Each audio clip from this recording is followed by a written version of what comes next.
Do your best sounds like great advice. It's probably what a lot of us were told as kids. The problem is, as business owners, it doesn't always get us the results that we want, and results matter more than effort. So, where does that leave us?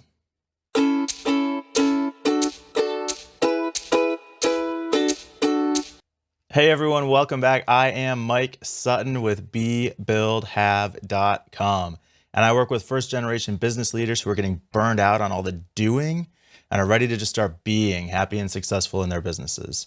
And it's a Saturday morning here as I record this.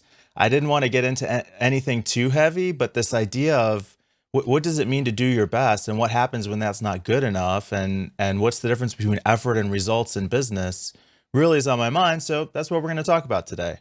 And I think this idea that all that matters is you do your best sounds great when you're teaching it to a child. But as adults, especially as business owners, we live in a world where what really matters is our results. We can't go to our clients and tell them, well, sorry, I couldn't deliver, but I did my best. And I want my business to grow a certain way. And if it doesn't, I'm going to be frustrated. It doesn't help me to say, well, I did my best. In fact, exactly the opposite is true. It makes a lot of business owners even more frustrated because I am doing my best. I'm trying as hard as I can possibly try, and I'm not getting the result that I want, and I don't know what else to do.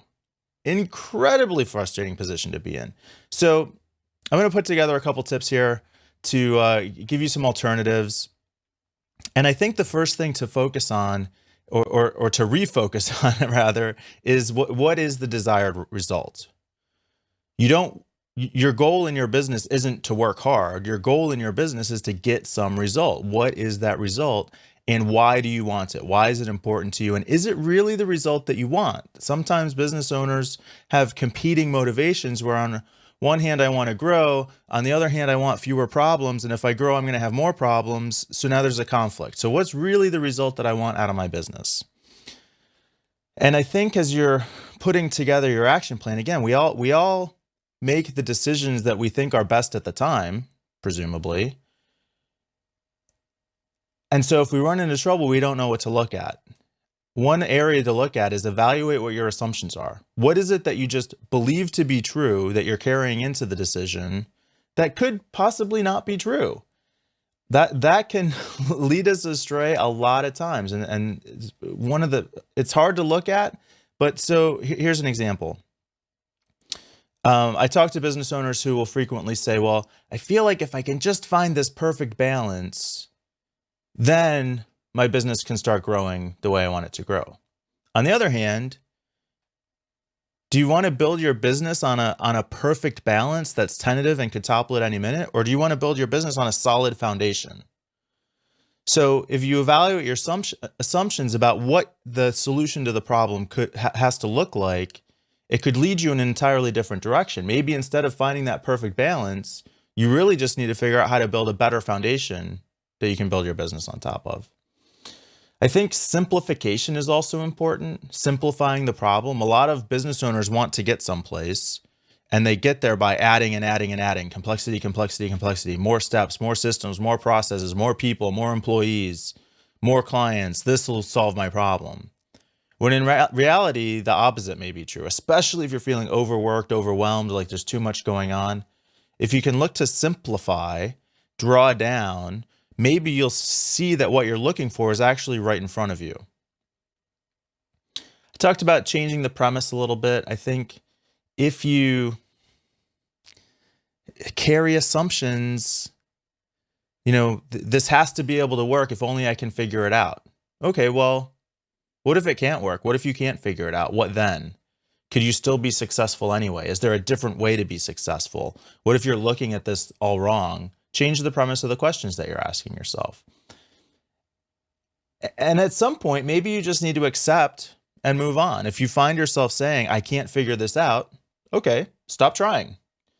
Why beat yourself up on trying to do something that you can't do? You already know you can't do it. You just said you can't do it. So accept that and move on and figure out what you can do. Can you attack it from a different angle? Can you look at it a different way? Can you solve a different problem that'll lead to the same result that you want? And then finally, I think there is an element of faith. And whether you believe in law of attraction or God or some organizing force of the universe, or even just in humanity, you probably know you can't do it yourself. Your best effort isn't enough to get you what you want. You have to have the help and assistance of other people. And so looking at it and being frustrated because you can't get what you want from your own best effort is cutting out the entire part of the equation of stuff that's outside of your control, but generally are forces that are there to help you succeed. We're cooperative people. We want to see each other succeed. We want to exchange value with each other. If you believe in the law of attraction or God, then you also believe that there are other forces at play, and it's not just your job to be responsible for the results. In fact, you can't be responsible for the result. You can only be responsible for your own actions, which is the bind that some of us find ourselves feeling in. But hopefully with these tips that I've outlined, you can start to put together an action plan that helps you get a little bit unstuck. And really, this is what I work on with most of my clients. I'm really good at working through this process and finding different ways to look at things and looking for the areas that are maybe a little bit inconsistent or incongruent with the goals that you're trying to find. So if you want to have a conversation with me about how you can get some of this unraveled in your own business, please reach out, mike@bebuildhave.com.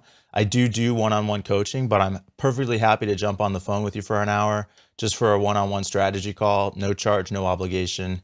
And if you enjoy the episode, the best way to make the show grow, help the show grow, is if you share it with other awesome people like yourself. So head over to my Facebook page, head over to bebuildhave.com, and find your favorite episode, share it with your friends. So hopefully you got value from this message. Until we speak again, be the person, build the business, and have the successful life that you want.